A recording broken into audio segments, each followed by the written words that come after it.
بسم اللہ الرحمن الرحیم۔ السلام علیکم۔ ہماری اور یورپ کی انسانیت میں فرق۔ یورپ میں 4 مہینے بعد پہلا الٹرا ساؤنڈ ہوتا ہے اور اگر کوئی جاننا چاہتا ہو تو بچے کی جنس بتا دی جاتی ہے۔ ڈیلیوری کے وقت خاوند عورت کے پاس ہوتا ہے اور کمرے میں 1 یا 2 نرسیں ہوتی ہیں۔ کسی قسم کی دوائی نہیں دی جاتی۔ عورت درد سے چیختی ہے مگر نرس اسے صبر کرنے کا کہتی ہے اور 99% ڈیلیوری نارمل کی جاتی ہے۔ نہ ڈیلیوری سے پہلے دوا دی جاتی ہے نہ بعد میں۔ کسی قسم کا ٹیکہ نہیں لگایا جاتا۔ عورت کو حوصلہ ہوتا ہے کہ اس کا خاوند پاس کھڑا اس کا ہاتھ پکڑے ہوئے ہے۔ ڈیلیوری کے بعد بچے کی ناف کینچی سے خاوند سے کٹوائی جاتی ہے اور بچے کو عورت کے جسم سے ڈائریکٹ بغیر کپڑے کے لگایا جاتا ہے تاکہ بچہ ٹیمپریچر مینٹین کر لے۔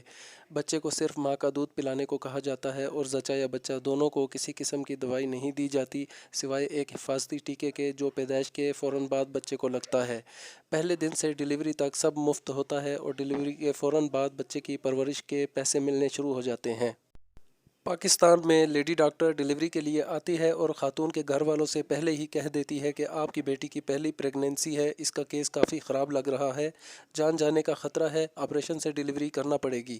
99% ڈاکٹر کوشش کرتی ہے کہ نارمل ڈیلیوری کو آپریشن والی ڈیلیوری میں تبدیل کر دیا جائے۔ ڈیلیوری سے پہلے اور بعد میں کلو گرام کے حساب سے دوائیاں دی جاتی ہیں۔ ڈیلیوری کے وقت خاوند تو دور کی بات خاتون کی ماں یا بہن کو بھی اندر جانے کی اجازت نہیں ہوتی اور اندر ڈاکٹر اور نرس کیا کرتی ہیں یہ خدا جانتا ہے یا وہ خاتون۔ نارمل ڈیلیوری 20-30 ہزار میں اور آپریشن والی ڈیلیوری 80-90 ہزار میں ہو تو ڈاکٹر کا دماغ خراب ہے، نارمل کی طرف آئے گا۔ آخر کو اس کے بھی تو خرچے ہیں، بچوں نے اچھے اسکول میں جانا ہے، نئی گاڑی لینی ہے، بڑا گھر بنانا ہے۔ اسلام کیا کہتا ہے، انسانیت کیا ہوتی ہے، سچ کیا ہوتا ہے، بھاڑ میں جائے، صرف پیسہ چاہیے۔ 100% ڈاکٹر مافیا جن کو لوگ مسیحا سمجھتے ہیں اصل میں کسائی ہے۔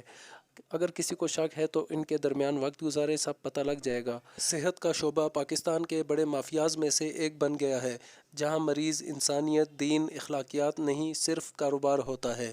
امید ہے آپ کو ویڈیو پسند آئی ہوگی۔ اللہ سے دعا کرتا ہوں کہ ہمارے وطن عزیز میں تمام شعبے سے تعلق رکھنے والے لوگوں کو اپنے فرائض ایمانداری سے سر انجام دینے کی توفیق عطا فرمائے۔ اگر یہ ویڈیو آپ کو پسند آئی ہے تو ویڈیو کو لائک کریں، میرے چینل کو سبسکرائب کریں اور بیل آئیکن کو پریس کریں۔ شکریہ۔